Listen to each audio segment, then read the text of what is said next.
Do you know that the Singapore government expects property prices to jump again, even in today's bad economy and rumors of recession? So what did they see and know that makes them so confident to implement the recent cooling measures? In today's video, we are going to pull back the curtain and show you the data and insights of what they see so that you can be prepared for the future. So let's go.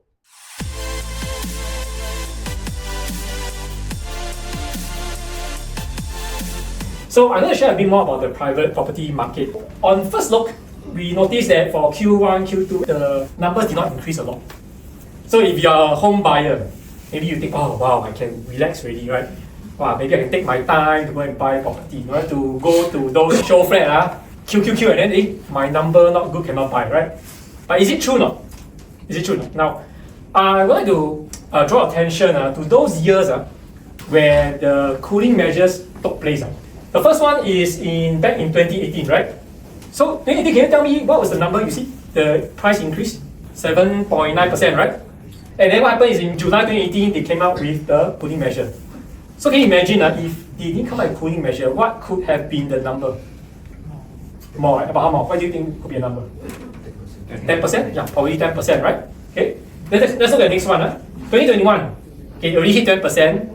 End of the year, then the cooling measure come out just before Christmas. Yeah, unfortunately can't do much before holiday, right? But notice how it impacted 2022. Less than 1 year, September 22, government came out another cooling measure. Less than a year. And the number is at what? Still grow at 8.6%. So you can imagine if there was no cooling measure in December 21, September 22, there was no cooling measure. What do you think could have been the increase? 15. Yeah, very close, probably about 15. Right. Okay, one more time, 2023, less than a year again, right? 2023, they come out another cooling measure, but still 6.8%. Okay, if without it, probably another double digit. Okay, so here's the interesting point. How much did we do for the first half of this year? How come he come out cooling measure? Does it differ from the usual having? Yeah. Differ? Let me ask you, like what John said, right? If cooling measure come up means the price is going to go where? Go up, right? But how come like that? But one of the most interesting point is, if you notice, like what John said, right? This is a inflection point, okay? Already down here, the government has some prediction that price is going to go up. But then some people here may be asking, I thought recession coming. Cannot. You heard all the rumors, right? Wow, the tariffs going to impact the economy, going to crash the market, right now. So imagine today he come out with this cooling measure, and then our Prime Minister, not this one, Lawrence, come and say, sorry guys, the recession came, it crashed the property market. So sorry, we didn't see this coming. So sorry, to balik, we reversed the cooling measure. Is it very embarrassing? Very embarrassing, right? Then you tell IRAS, hey, sorry, the colleagues at IRAS, I know you all just changed the system. Now must reverse back, sorry, reverse back. Very, very jala, right? So, do you think they would have not foreseen what could have happened, but still put in the cooling measure? So I'll put this at the back of mind as we go through the numbers, okay? So as the inflection point, we are actually very interesting, really back to a situation very similar to when it was about 2020. When the movement of the price was very minimal, maybe 2% around there. And what happens was, there's a very interesting story that we get John to share. One of his clients, what happened in 2020? I set up my client. We say that, hey, look here, I think we got the opportunity to win. Okay, that's why I told the client. We went to see new projects. Remember, one of these projects, Clementi. Okay, you go and Google. Okay, don't tell me the answer. This client of mine, he actually has a lot of asset. Okay, his liquid asset plus CPF is $1 million. Very good amount. He got some more in stocks and shares. Okay, this is his liquid asset. Then I actually asked him, hey, why not you just, he has no property. So I said, why not you either buy a resale condo or a new launch. Then I say new launch not too bad because it's at this inflection point we talk about. So of course, as for me, I only give advice, I give options, I didn't force anyone. He decided not to buy. Okay, so the other day I went back home when I was preparing this. The client came back to me and the idea came. I was thinking, what if he were to really buy that day? I don't want to talk about price. Okay, maybe I'll share with this. From age 45 to age 50, right, the 5 years away, right, his installment has went up from how much? 6.6 to 8.2. That's how much has increased over the 5 years. If today you go and buy, I don't think you will want to pay this installment. That's number one.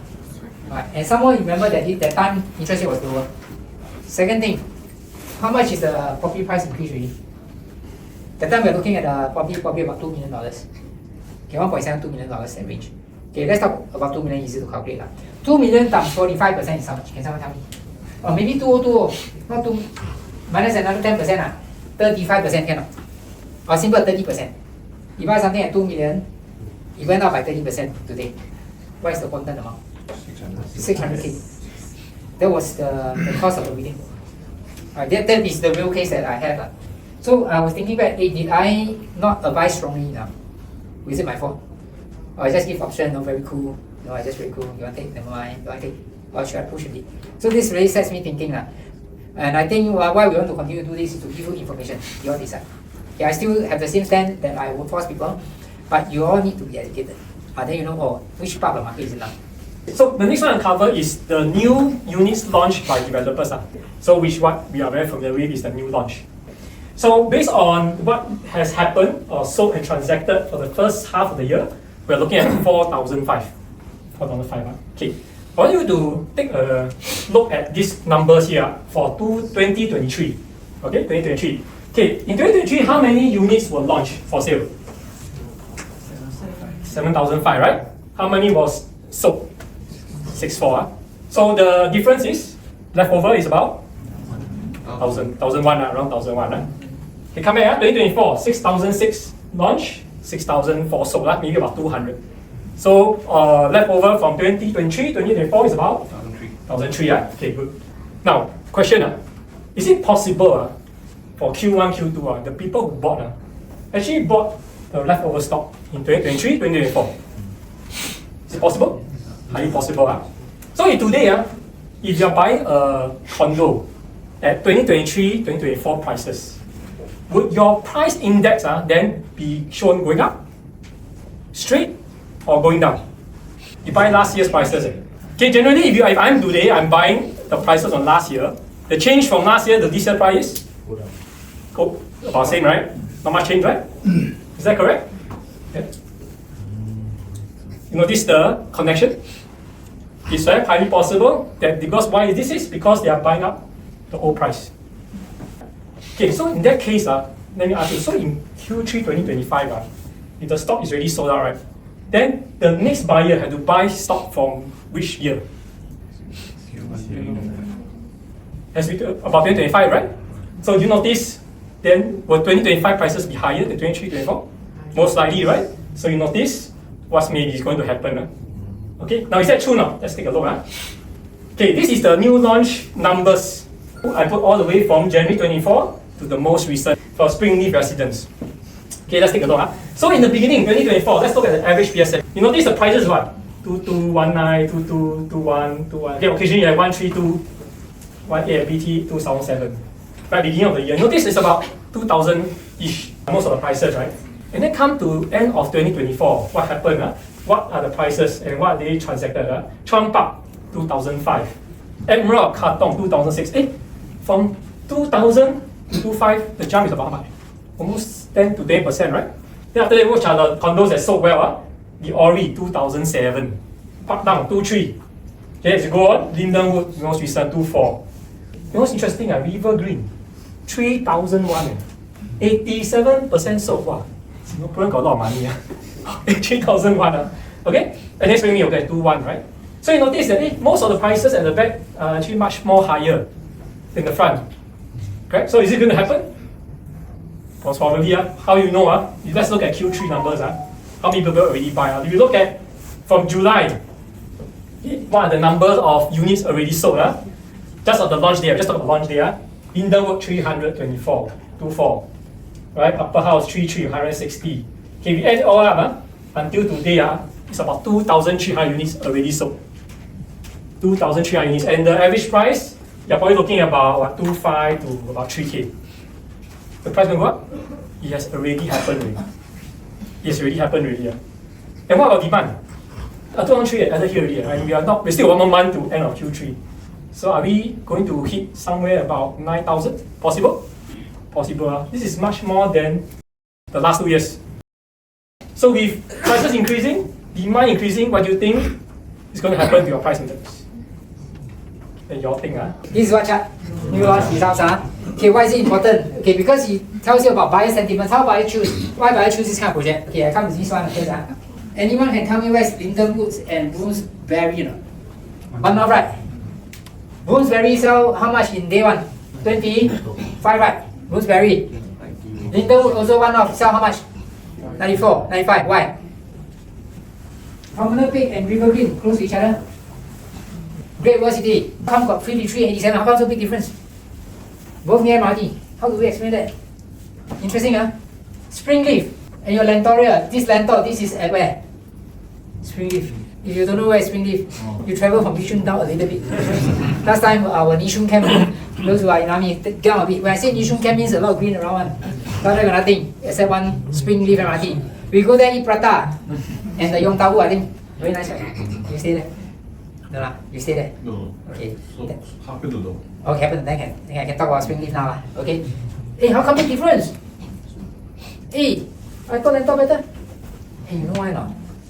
Because a lot of time we look at condo only one dimensional. Freehold better than leasehold, correct? Near MRT better than non-MRT. No, my friends. Okay, because we only have our own criteria. Can I ask you, is there an objective criteria that you judge any project? Price. Look at this same price. Some people buy 3.3, maybe 2.8. This one still sell there. Price, very interesting. So, having said that, that's why our advisor come up with a 25-star advisory system. You know, hotel got 1 star, 2 star, 3 star, 4 star, 5 star, right? Right?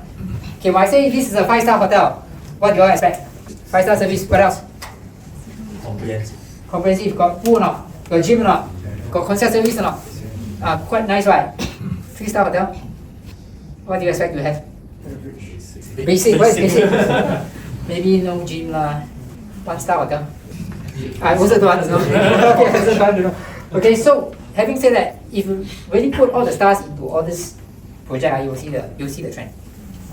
Factors like near MRT, size of project, freehold, leasehold, okay, near good school, all this. So that's why we have this comprehensive star system to guide our people. Right. So same thing. Before you decide on a condo, you must have an objective rating system to know which one is good. Same thing when I go and run marathon, got gold label, got non-gold label, got what world major one. Okay, so I know which one I need to pay more. But which one will give me very good experience when I run the marathon. If I faint, sure, I won't die there. Alright? Okay, but some marathon you go there, they die also, you also don't know. Okay, let's go. Okay, what about inventory? That's next thing we want to talk about is about the supply. Okay, what is the government planning in terms of the supply for new condos? Okay, this is the inventory of unsold units every quarter for the new condo. Okay, so what you notice in the pipeline, since 2021, government has been making a range between 15 to 20K. So my opinion, you notice the government want to make things very stable. But the key word again is sustainable. Sustainable. Right? No too big movement, maintain the supply. How about in terms of the resale, right? The private resale. To date, for the first half, we are about 7,008. Last year, in total, it did about 15,000. On paper, it looks like we are on track to be the same as last year. But what I want you to bring attention to is this. Notice from 2015 to 2022, what is the sub-sale number about average?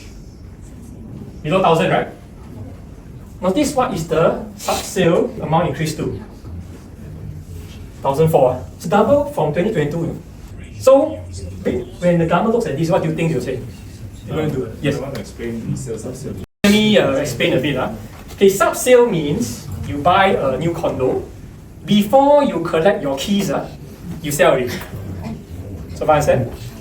So, let's say today I buy, let's say just now, Linden Wood, right? 3 years later, after the SSD and O1, right? I can sell it. But the condo not completed yet. Can sell, right? Because past the time, I no longer liable for the tax. So what you notice is because of the shorter SSD, it's possible people are taking advantage and, as what John is saying, flipping the property already. And so my opinion is, when they saw this, cannot continue already. Because you notice if this year is really, if it's not, it may have become another 1,000 plus, based on the next numbers already, right? It's already 500. So this is the reason you notice that why the government come up with this cooling measure. Okay, but one of the main things you will notice over here in the chart as well, over the years, right, the government has been really working towards having a very tight range in terms of even the resale market. And you can see from here what the direction they are going for. Again, stable, sustainable. Let's look at the next one. The rental index for this year has been increased slightly. So for the landlords, I think you're maybe not very happy. Gone are the days, right, 2022, and it jumped 30%. I still remember during that time we do rental, is the tenant kind of tolong. This went to me. But actually today, tenant now have a lot of choices. And also that's the reason why you can see they're able to choose between many different landlords, units, price not much control by the landlord. But again, you will notice for 2025, and from the chart, right, it is again very stable. And I believe they are going for sustainability again, for the government. How do I know? Okay, let's look at the vacancy. Okay, so what is vacancy? So the explained vacancy means to say for every 100 units that's available, right, how many are empty? So when you see, okay, 7.1, means 100 units, 7 are empty. 7 empty, not rented out or used. Same again, notice that 2024 to 2025, the numbers has been about around the 6.65 average. So effectively, I think the government has done a pretty good job to make everything very stable, very sustainable. You see the numbers. Right. So what does it mean for landlords today? If you have a unit for rent, and if you are still expecting this, a bit challenging. Right? So if you have a unit, we always suggest, right? If you have a tenant, take first. Wait for opportunity again. Okay, so the next one I'm going to show you is the pipeline supply. So what are the units that are coming to TOP and you're going to collect keys? For this year itself, we have already collected keys for about 3,000. We're expecting another 3,000 too. So this year, it's about 6,000. Now those who have actually attended our seminars before, right, maybe sometime last year, we always say that maybe 2025, when the units are small, we guess is an election year. Okay, if you want to guess, why do you think the election year usually is very little? Generally, usually for election, we always make a guess that because for those years, the government will control population increase. It means basically all your new Singaporean PR foreigners, they will limit it. So that election, you all won't complain, MRT. Not this year. Still very jam. This year they just before election or whatever, they saw in like around 15,000. Okay, let me go back a bit more. For infrastructure, you notice a lot of the infrastructure is completed this year and the year before. So I'll give an example, downtown line. Your TAL line completed this year. The next election, what do you think will be the next election? Possible, we don't know. Possible 2030, right? So if you read up the infrastructure, that's also when your cross island line is going to be ready.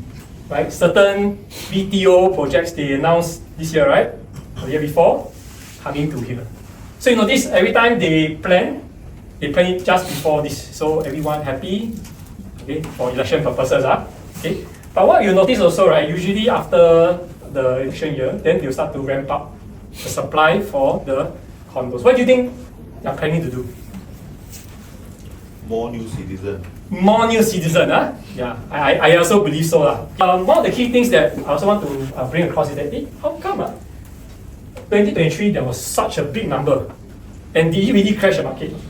Did it crash the market? 2023, it did not crash the market, even though there's a huge number. Right, but rather instead of this, right, it went down, right, until almost zero increment, right, very very flat. But I guess this one is basically all the backlog from COVID. They completed that year. So a lot of them, they actually met with the demand.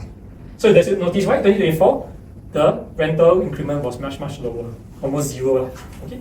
And from what I guess, 2024, 10,000 units, I believe that is the target every year that the government wants to put into place.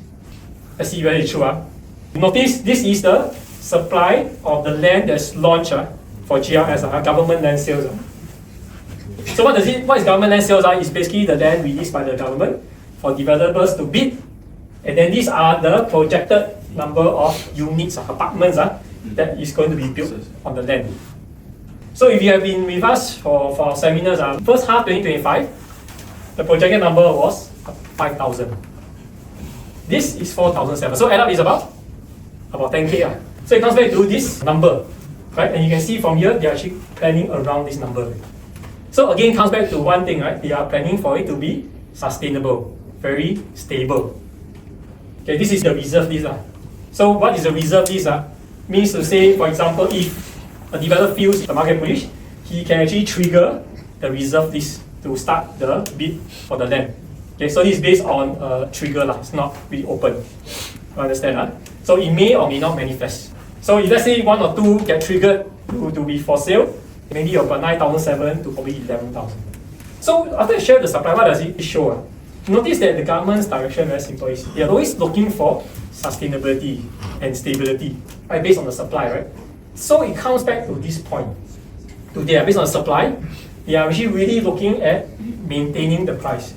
But we already know the cooling measure may not be that effective. So who knows? Maybe there may be another one coming soon if this keeps up. So now the question is, at this inflection point, what do you think you should do? Wait? Or you think you want to buy? Before we go to the next video, if you have any questions you'd like us to answer based on what we just shared in the seminar, or if you'd like us to grade one of the condos you're exploring using the 25-star grading system we just mentioned, you can reach us on a free discovery call. Just scan the QR code here or click on the link above.